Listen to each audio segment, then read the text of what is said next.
nama dhabeef waan godhu hin dhabne. Dubartii jechuun nama dhabaa dhibee namuufuun hawwine, nama dhabaa quufan namarra hin darbine, nama namaaf tolee namaaf rifatudha, nama namaaf oolee seenaaf rifatudha. Nama namaaf isheen hin fakkeessitu, xurii nama dibaa nama hin xureessitu, walitti suufuun ala gamanaa fi gamaa, nama addaan kutuuf hin facaastu hamaa, waan nama addaan kutu kararraa aramaa, jidduu namaa galtee addan baastu namaa, jidduu namaa galtee addan baastu namaa. Qabaattus jabaattus goonni siin dhalanne, firaafitiin illee qoonni kee hin hanqanne, arjoomni kee kan kaleessa namooma kee mirkaneessa. Laalchi kee jaalala yaanni kee nagaya kan ati gorsite laafaaf jabaan kan kee wal jalaa dhagaya. Firaafi ormallee namummaan hin footu, hundaaf nahuu malee waan hin malle hin gootu.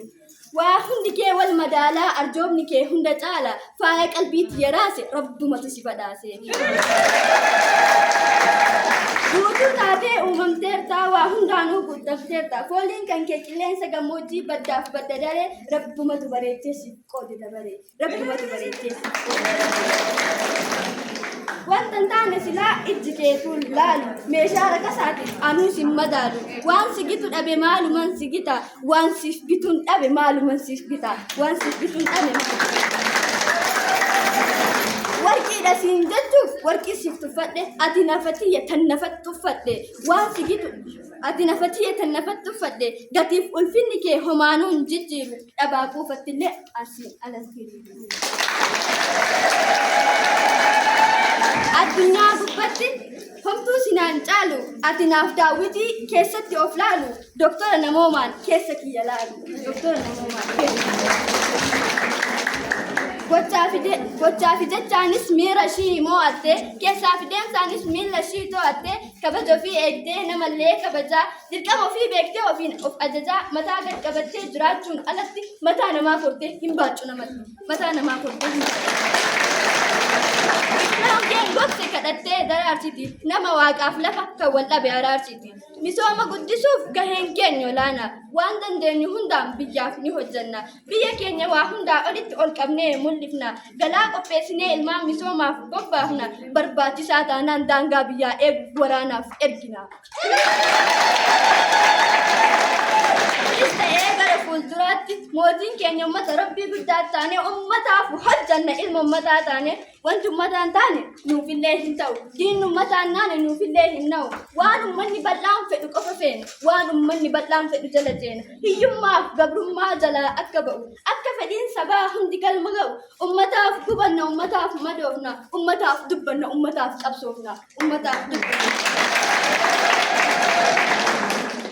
እኛ ሴቶች የተሸከምነውን የትውልድ አደራ ከስኬት ለማድረስ በአብሮነት በጋራ ቂም በቀልን ሽረን ይቅርታን መርጠናል። በአብሮነት ለመቆም ይኸው ቃል ገብተናል። In this world, maybe we know maybe many successful person, but when we read the background history of that person, he have the blessing of mother. And always remember one thing: on the road to success, don't say always, don't say me. You have to say always we. Always we. Do not think that you alone can achieve things. Now there is always another person who is standing behind you. Maybe not even on the front, but behind you, praying for you and supporting you. Never lose that person. Never. And that person is your mother. And your mother is a woman. So give respect for the woman.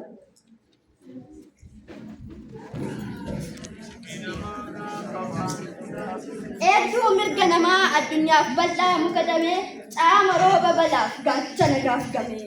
Bakka ati jirtu ardiin kee jaalala ardaan kee gaaddisa, harki kee arjaadha hammaaree nyaachisa, badii dhaban qabu sa'aa fi namni kee, quufaaf qananiidha alaa fi manni kee. Namuun gasan taru harka kee qabatee, namni gaabban jiru wanta kee abdatee, namni gaabban jiru. Kan hundaafuu qabu yaada gahaa qabda, hundumaafuu nahaa namoonni kee adda, dugdi kee gad jedhee laafa guddaaf qixanaata, kanaaf guddina kee uumamni lallabe, kanaaf ulfinni kees ilmaan kee dhaqqabe. Baala malee balaa sammuun kee hin biqilchu, yaadni kee jaalala kan nagaa idichu, eenyullee hin kuffisu waan ati gargaarte, eenyullee hin hambisu waan ati abaatte, eenyullee hin hambisu waan ati abaatte. nuti walii gallee addunyaa har'aattis qaata dabalamne kaayyoo guddaa qabne kan ittiin milkoofnu abbicha abbaa biyyaa kan saba tokkoomsu ashaaraa magariisaa kan biyya haaromsu. Dhiironnis nuun jedhuu dubartiin utubaa jireenyaa mana ati hin jirre akkamitti teenyaa. Miidhagsituu jiruutii baatii manaaf alaa dubartiin ulfina dubartiin jaalala dubartiin ulfina dubartiin jaalala.